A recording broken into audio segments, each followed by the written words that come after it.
അതായത് ഒരു ജാടയൊന്നും ഇല്ലാതിരിക്കുന്ന കാണുമ്പം ഇപ്പൊ നമ്മള് എന്താ പറയാ, ഒരു സുപ്രീം കോടതിയിൽ വാദിക്കുന്ന ഒരാളാണ് ഒരു അഡ്വക്കേറ്റിന്റെ ഒരു പവർ ഒന്നും കാണിക്കാതെ പെരുമാറുന്നതിൽ തന്നെ വലിയൊരു അത്ഭുതമുണ്ട്. ഇത് സ്വാഭാവികമായിട്ട് ഇങ്ങനെ തന്നെയാണോ ആള്? നിങ്ങൾ പറ, ഞാൻ എങ്ങനെ മാറണം?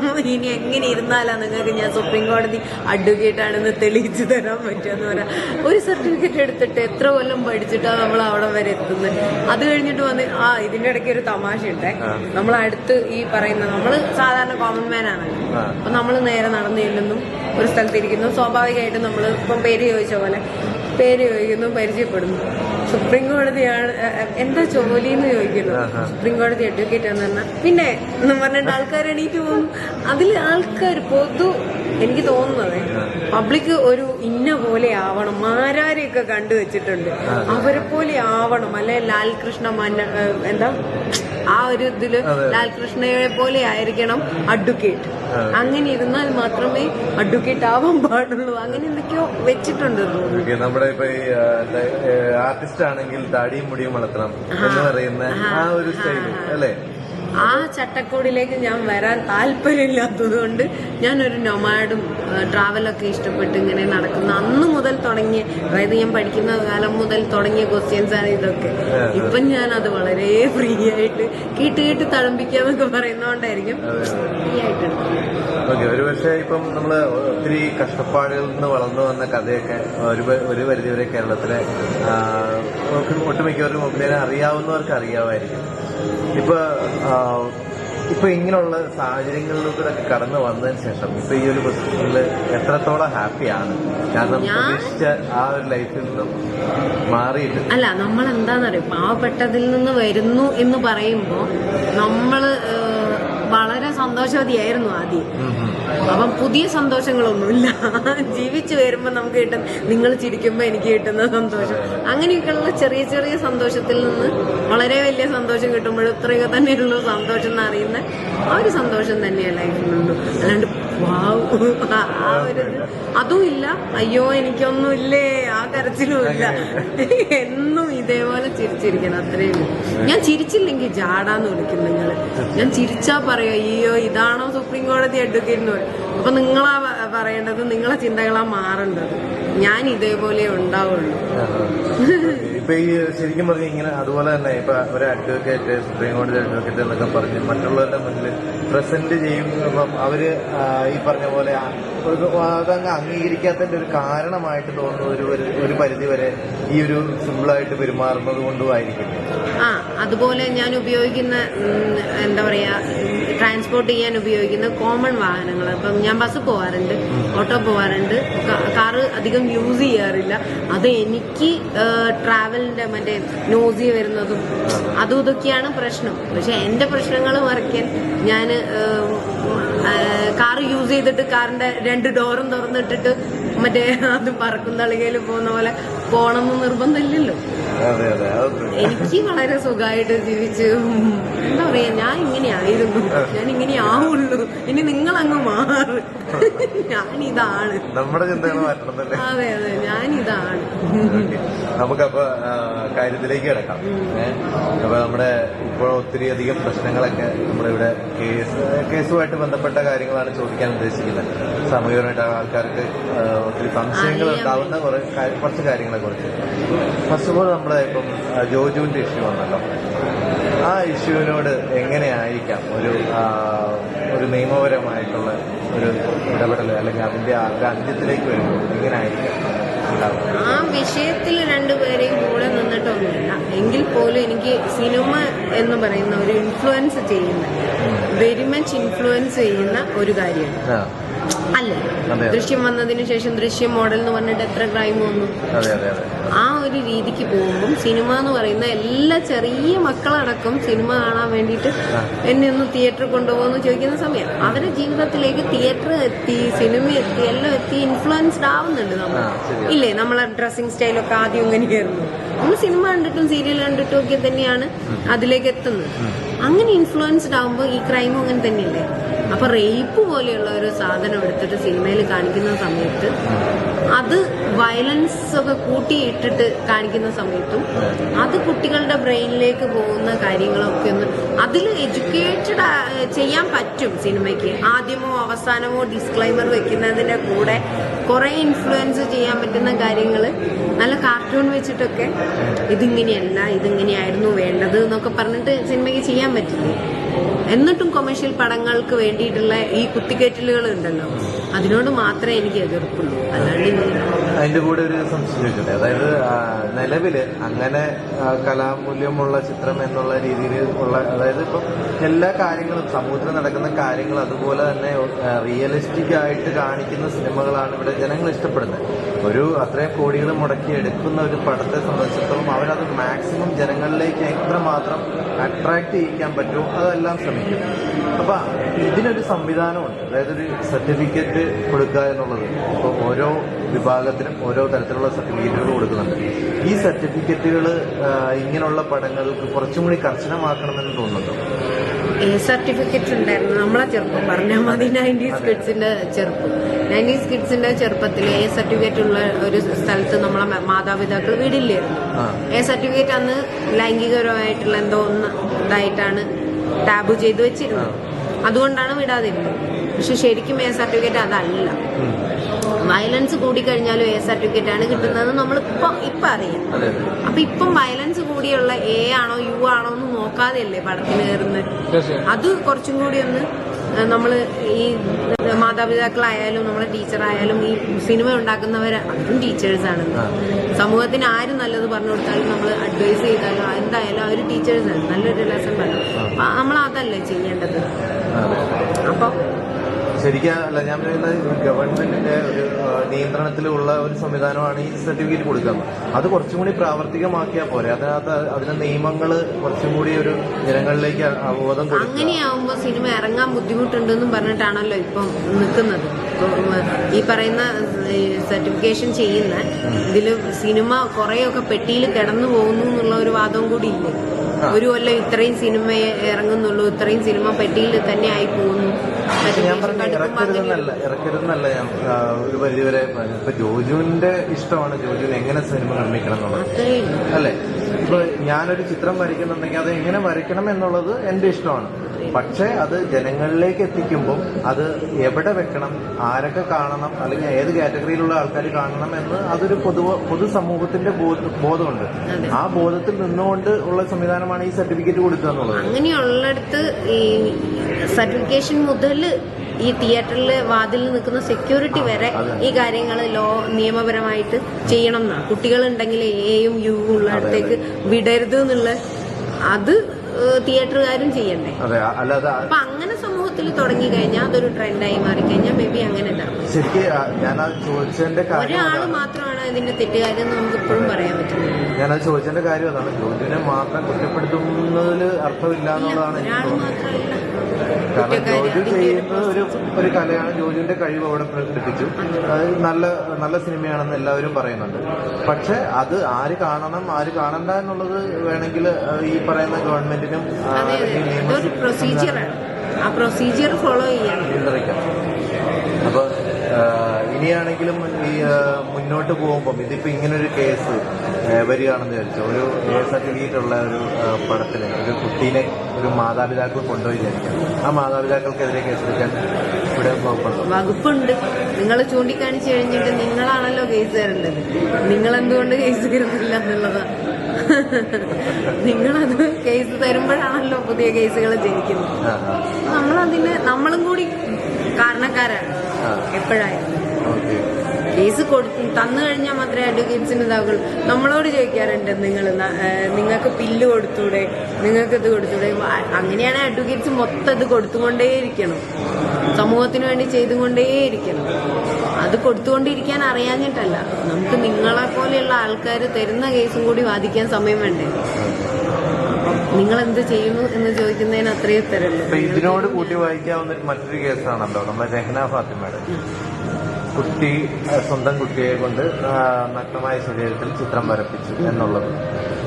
അതിനിപ്പം ഈ കഴിഞ്ഞ ഇടയ്ക്കാണെന്ന് തോന്നുന്നു ഒരു സോഷ്യൽ മീഡിയ വിലക്കും എല്ലാം മാറ്റി കൊടുത്തത്. അതും ഇതുമായിട്ട് കൂട്ടി വായിച്ചുകൂടെ? അതിലൊരുപാട് തെറ്റിദ്ധാരണയുള്ള ഒരു കേസാണ്. ബോഡി ഒരു മീഡിയമായിട്ട് അല്ലെങ്കിൽ ഒരു ടൂളാണ് ബോഡി എന്ന് പറഞ്ഞിട്ട് നാടകങ്ങൾ എത്രയോ വന്നിട്ടുണ്ട്. ഇന്റർനാഷണൽ നാടകങ്ങളൊക്കെ ഒരുപാട് വന്ന നാടാണ് നമ്മൾ. അജന്ത എല്ലാവരുടെ ഗുഹകളും കാര്യങ്ങളും ഒക്കെ ഉണ്ട്. പക്ഷെ അത് ഞാൻ ഒരു ഉദാഹരണം പറയാം. ആ ഒരു കേസ് പറഞ്ഞ അതേ ഉദാഹരണം തന്നെ. ഒരു അച്ഛനും അമ്മയും ലൈംഗികമായിട്ട് ബന്ധപ്പെടുന്ന സമയത്ത് ഒരു കുട്ടിയെ അടുത്ത് കിടത്തിയോ അല്ലെങ്കിൽ അടുത്ത് കസേരയിൽ അതെ റീസെന്റ് ആയിട്ട് വന്നിട്ടുണ്ടായിരുന്നു. ഈ കേസിലും അതുപോലെ ഒരു കേസ് പരാമർശിക്കപ്പെട്ടു. അപ്പം അടുത്തിരുത്തി കസേര. അങ്ങനെയായിട്ടുണ്ടെങ്കിൽ അത് പോക്സോ ആണ്. ഓക്കെ. അപ്പൊ ഈ ഒരു ഇത് അതുകൊണ്ടാണ് കുറ്റകരായിട്ട് പറയുന്നത്. ഈ കേസ് രഹനയ്ക്ക് വരാൻ കാരണം അല്ലെങ്കിൽ അവൾക്ക് എതിരെ ഇത് കൊണ്ടുവരാൻ കാരണം മകനെ കൊണ്ട് അണ്ടർ ഏജാണ്. ആ ഏജിനെ ഉള്ള കുട്ടികളെ യൂസ് ചെയ്തു, അത് വരപ്പിച്ചു എന്നുള്ളതാണ്. അവിടെ ആവിഷ്കാര സ്വാതന്ത്ര്യം നോക്കേണ്ട ആവശ്യമില്ല. ഈ പറയുന്ന പോലെ ബോഡി ടൂളാണെന്നുള്ളതും നോക്കണ്ട. അവിടെ കലയാണോ നടന്നതെന്ന് നോക്കണ്ട. പക്ഷേ ഞാൻ ഇപ്പോഴും പറയുന്നു, ഇതൊക്കെയാണെങ്കിൽ പോലും നമ്മൾ പാലിക്കാതെ ഇന്ത്യയിൽ ഒരു സ്ഥലത്ത് നമ്മൾ ഇതൊക്കെ പറയുന്നു നടക്കരുത്. എന്നിട്ട് ഏറ്റവും കൂടുതൽ ചൈൽഡ് ലേബർ നടക്കുന്ന എവിടെയാണ്? ഇന്ത്യയിൽ മാത്രമല്ല, ഈ കേരളത്തിലാണ് ചൈൽഡ് ലേബർ ഏറ്റവും കൂടുതൽ നടക്കുന്നത്. ഇവിടെ ഒരു ലോക്ക് അടുത്തതായിട്ട് തന്നെ അതിന്റെ ഒരു മറുവശം നമുക്കുണ്ട്. അതുകൊണ്ട് നമ്മൾ ലോ പാലിക്കാൻ, നമ്മൾ വണ്ടിയെടുത്ത് പോയാൽ നമ്മൾ തന്നെ ട്രാഫിക് റൂള് തെറ്റിക്കുകയും ചെയ്യും. അതിനെതിരെ നമ്മൾ തന്നെ വീഡിയോ ഇട്ടിരിക്കും, അല്ലേ? നമ്മൾ പോകുന്ന ബസ് സ്ലോയിൽ ഓടിച്ചാൽ മതി എന്ന് നമ്മൾ ഏതെങ്കിലും ഒരാൾ ഡ്രൈവറോട് പറയും. നിങ്ങൾക്ക് ഇറങ്ങേണ്ട സമയം ആയോ എന്ന് നോക്കി, അല്ലേ? അപ്പൊ നമ്മൾ തന്നെയാണ് ഇതിനൊക്കെ കാരണം എന്ന് നമ്മൾ എന്നാണ് തിരിച്ചറിയുക? നമ്മൾ ഇറങ്ങേണ്ട ബസ്സിന്റെ ഡ്രൈവറോട് നമ്മൾ ചെന്നിട്ട് നിങ്ങൾ സാവകാശത്തിൽ ഓടിച്ചോന്ന് പറഞ്ഞാൽ അയാൾക്കും സാവകാശം കിട്ടൂലേ, അല്ലേ? ഇത്രയും ആൾക്കാരുടെ സമയത്തിന് വില കൽപ്പിക്കാൻ വേണ്ടിയിട്ട് മാത്രമാണ് അവരങ്ങനെ ഓടുന്നതെന്നാണ് പല ഡ്രൈവർമാരും നമ്മളോട് വന്ന് പറയാറുള്ളത്. ഇത്രയും പേര് അടി ഉണ്ടാക്കുന്നുള്ള പേടിച്ചിട്ടും അവർക്കും ഉണ്ടാവില്ലേ ജീവനിൽ പേടി? ഇത്രയും മോബൊക്കെ കൂടിയിട്ട് അടി ഉണ്ടാക്കുന്ന കാര്യങ്ങളും. പിന്നെ ആ ഒരു പെർമിറ്റ് ഘട്ടം, ഇത്രയും പേര് കംപ്ലൈന്റ് കൊടുത്തു കഴിഞ്ഞാൽ സമയത്തിന് എത്തിയില്ലെങ്കിൽ ഇത്ര സ്റ്റോപ്പിൽ ഇത്ര പോലെ എത്തിയിട്ടില്ലെങ്കിൽ അങ്ങനെ എന്തൊക്കെയോ ആയിട്ട് ഈ പെർമിറ്റ് ഘട്ടം. അപ്പൊ അതാണ് മെയിനായിട്ട് ഈ കാരണം എന്നാണ് അവർ പറയുന്നത്. അപ്പൊ ഇത് തന്നെയാണ്, നമ്മളാണ് കാരണം, നമ്മളിലേക്ക് ചൂണ്ടു. അപ്പൊ ഈ രഹന ഫാത്തിമയുടെ കേസ് ശരിക്കും ഇനി നിലനിൽക്കുമോ? അതായത് അത് ചോദിച്ചോണ്ട് അത് വന്നോണ്ടാണ് ഒരു അഡ്വക്കേറ്റ് എന്നുള്ള നിലയിൽ ഒരിക്കലും ഒരു കഴിയാത്തൊരു കേസിനെ കുറിച്ചിട്ട് സംസാരിക്കേണ്ട ആവശ്യം ഇല്ലാന്ന് തന്നെ തീരുമാനിച്ചൊരു വ്യക്തിയാണ്. പിന്നെ ഈ ഒരു കേസിനെ തീർച്ചയായിട്ടും നിലനിൽക്കേണ്ടതാണല്ലോ. കാരണം അത് കഴിയാനുള്ള സമയമായിട്ടില്ല. ഇന്ത്യൻ ലിമിറ്റേഷൻ ആക്ട് ഒക്കെ വെച്ചിട്ട് നോക്കുവാണെങ്കിൽ നമുക്കത് കഴിയേണ്ടതായിട്ടുള്ള സമയമായിട്ടില്ല. അപ്പൊ അതുപോലെ തന്നെ ഇപ്പൊ ഈ പറഞ്ഞ പോലെ മറ്റൊരു വിഷയമാണ് നമ്മുടെ സുരേഷ് ഗോപി ഒരു ആംബുലൻസിൽ പൂരനഗരിയിലേക്ക് എത്തിയ സംഭവം. നിലവിൽ ആദ്യം സുരേഷ് ഗോപി അത് ഞാനങ്ങനെ ചെയ്തിട്ടില്ല എന്ന് പറയുന്നു. പിന്നീട് വീഡിയോ തെളിവുകൾ അടക്കം വന്നു കഴിഞ്ഞപ്പോൾ ഞാൻ ഓൾറെഡി ബസ്സിന്റെ ഈ ഇത് പറഞ്ഞല്ലോ, നമ്മളെ നോക്കുന്നുള്ളൂ. ഇപ്പൊ നമുക്ക് വേണ്ടിയിട്ടാണ് നമ്മൾ ജീവിക്കുന്നത്, അല്ലേ? നമ്മൾക്ക് വേദനിക്കുന്നു, നമ്മൾക്ക് സ്പീഡ് പോകണം, നമ്മൾക്ക് നിങ്ങൾ രാവിലെ എണീക്കുമ്പോഴേ എൻ്റെ ഫോണിൽ എത്ര മെസ്സേജ് വന്നു, എൻ്റെ കാര്യങ്ങൾ, നമ്മളങ്ങനെ ആയി മാറി, അല്ലേ? അപ്പോൾ സുരേഷ് ഗോപിയൊന്നും സ്വാഭാവികമായിട്ട് അയാളെ കുറിച്ച് മാത്രമേ ചിന്തിച്ചിട്ടുണ്ടാവുള്ളൂ. അതുകൊണ്ട് അതേ ഉള്ളൂ, ലക്ഷ്യം മാർഗത്തെ സാധിക്കും. പുള്ളിയുടെ കാര്യം അപ്പൊ എന്താണോ വേണ്ടത് അതിനു വേണ്ടിട്ട് പുള്ളി അല്ല, നമ്മളായിരുന്നെങ്കിലും അതേ ചെയ്യൂ. അതെ, ഒരു ഓപ്ഷൻ നമുക്ക് എന്ത് ചെയ്യാൻ പറ്റും ആ സമയത്ത് എന്നുള്ളത് ചൂസ് ചെയ്യും. അതില് തെറ്റുണ്ട് എന്ന് നിങ്ങൾക്കും അറിയാം, എനിക്കും അറിയാം. പക്ഷെ ഞാനും അതേ തെറ്റേ ചെയ്യുള്ളൂ എന്ന് വെച്ചിട്ടുണ്ടെങ്കിൽ ഞാൻ അത് തുറന്നു പറഞ്ഞതിന് ശേഷം ഇത് തെറ്റാണെന്ന് പറയണം, അല്ലേ? ഞാനും അതാ പറയുന്നത്, തെറ്റാണ് ചെയ്തത്. ഞാനും അതേ തെറ്റ് ആ സമയത്ത് ചെയ്യുമായിരുന്നു, പക്ഷെ അത് തെറ്റാണ് ചെയ്തത്. ഇത് ഞാൻ പറയാൻ റെഡിയാണ്.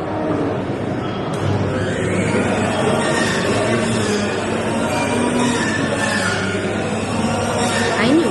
അല്ല ദിവ്യയുടെ കേസ് പറഞ്ഞു.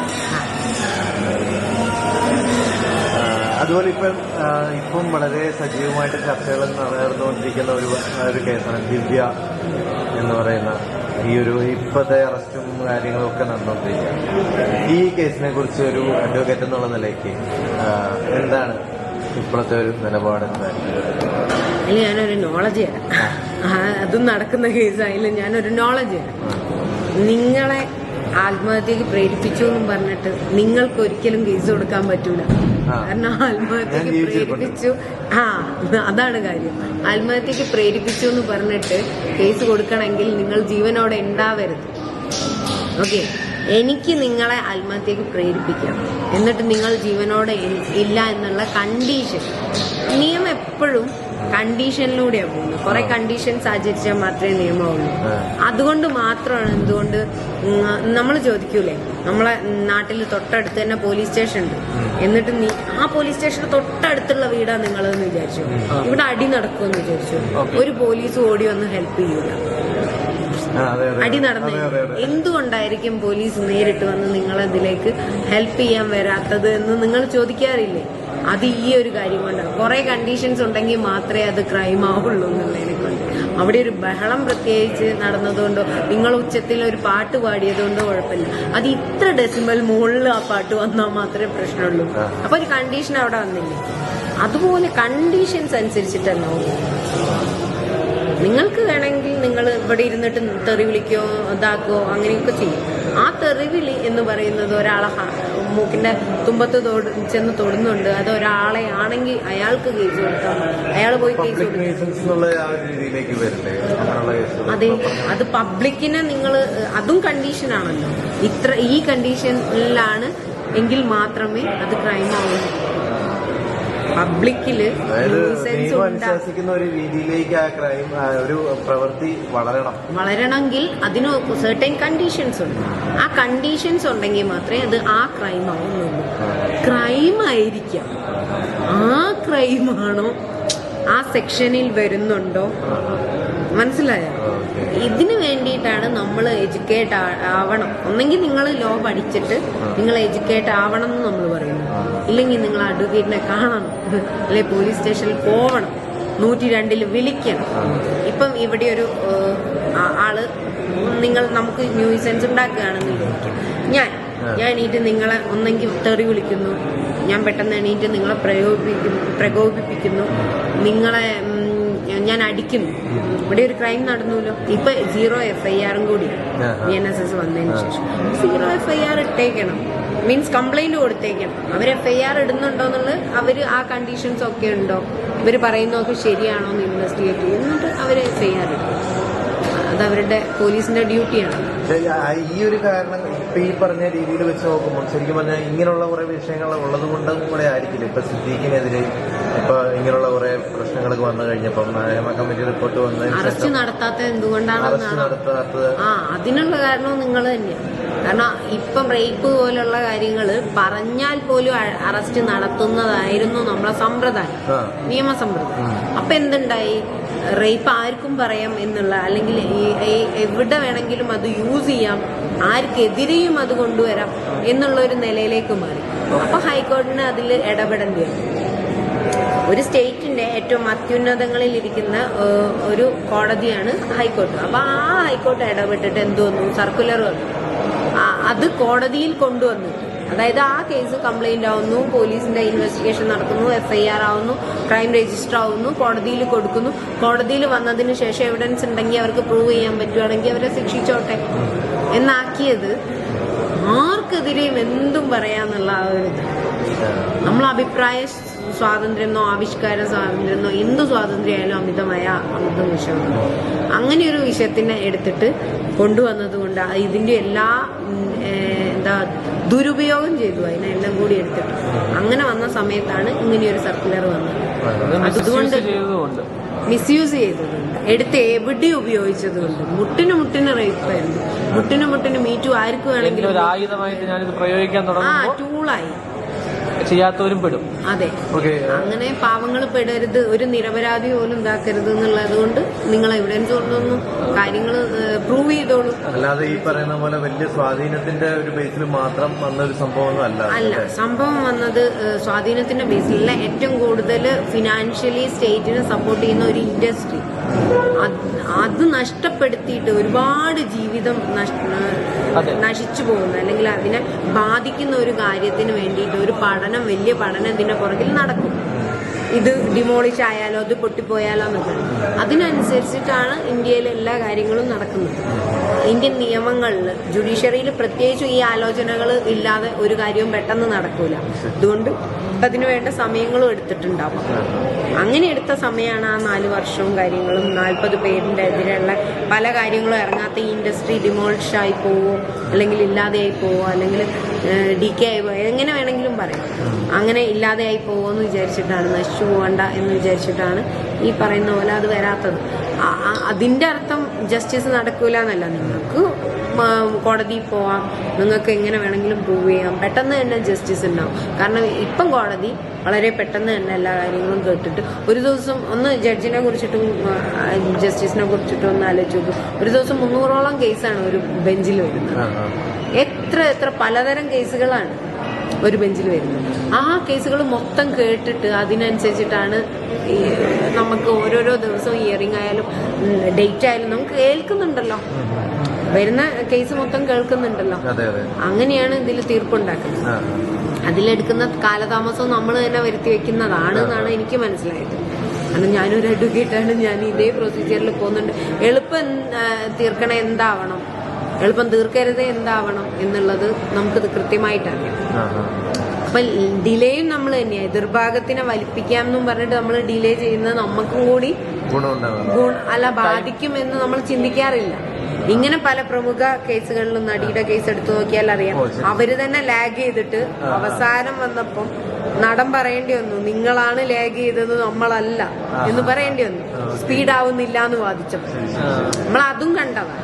അപ്പൊ ഈ പ്രമുഖ കേസിലും പ്രമുഖരല്ലാത്ത കേസിലും, പ്രമുഖ കേസ് നമ്മൾ വീണ്ടും വീണ്ടും കോട്ട് ചെയ്യേണ്ടി വരുന്ന നിങ്ങൾക്ക് അറിയാവുന്ന കേസായതുകൊണ്ടാണ്, കോമൺ ജനത്തിന്. അല്ലെങ്കിൽ ഞാൻ അതൊന്നും എടുത്തിട്ടില്ല. നമ്മൾ തന്നെ അതിനൊക്കെ കാരണക്കാർ, നമ്മൾ തിരുത്തപ്പെടുക എന്നുള്ളതാണ്.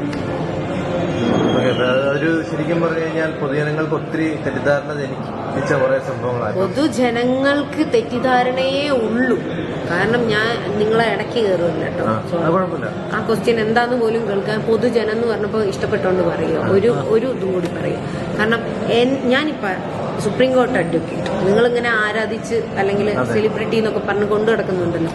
ശരിക്കും എനിക്ക് ഈ സാധനം പറഞ്ഞില്ല. എനിക്ക് സുപ്രീം കോർട്ട് അഡ്വക്കേറ്റ് അല്ലാതിരുന്നിരുന്നെങ്കിൽ, എന്ന് ഇൻഡിവിജ്വൽ ആയിരുന്നെങ്കിൽ കിട്ടേണ്ട റൈറ്റ് കൂടി ഈ ജോലി ആയതുകൊണ്ട് കിട്ടൂല. എനിക്കൊരു ലോൺ എടുക്കാൻ പറ്റും. വക്കീലാണെന്ന് പറയുമ്പോൾ എത്രത്തോളം നിങ്ങൾ ലോൺ തരും? നിങ്ങളാണ് സ്ഥാപനം, നിങ്ങളാണ് ചിന്തിക്കേണ്ടത്. നിങ്ങൾ എനിക്ക് എത്ര ലോൺ തരും? അല്ല, എനിക്കുള്ള സാധനങ്ങൾ മൊത്തവും തരും. ഇതായിട്ടുള്ള എല്ലാ സാധനങ്ങളും കട്ട് ചെയ്തിട്ടാണ് ഞാൻ ജീവിക്കുന്നത്. അതായത് ഈ ഒരു ഇതുള്ളതുകൊണ്ട്. ഇൻഡിവിജ്വൽ ആയിരുന്നെങ്കിലോ, ഇൻഡിവിജ്വലിനുള്ള സിറ്റിസൺ എന്ന് പറയുമ്പോൾ ഇന്ത്യൻ സിറ്റിസൺ ആയതിന്റെ പവറും റൈറ്റും അറിയാത്തത് കൊണ്ട് മാത്രമാണ് നമ്മളിങ്ങനെ ഇരിക്കുന്നത്. ഒരു അഡ്വക്കേറ്റ് പോലും വേണ്ടാതെ കോടതികളിൽ നേരിട്ട് പോയിട്ട് ഇൻ പേഴ്സൺ ആയിട്ട് വാദിക്കാം.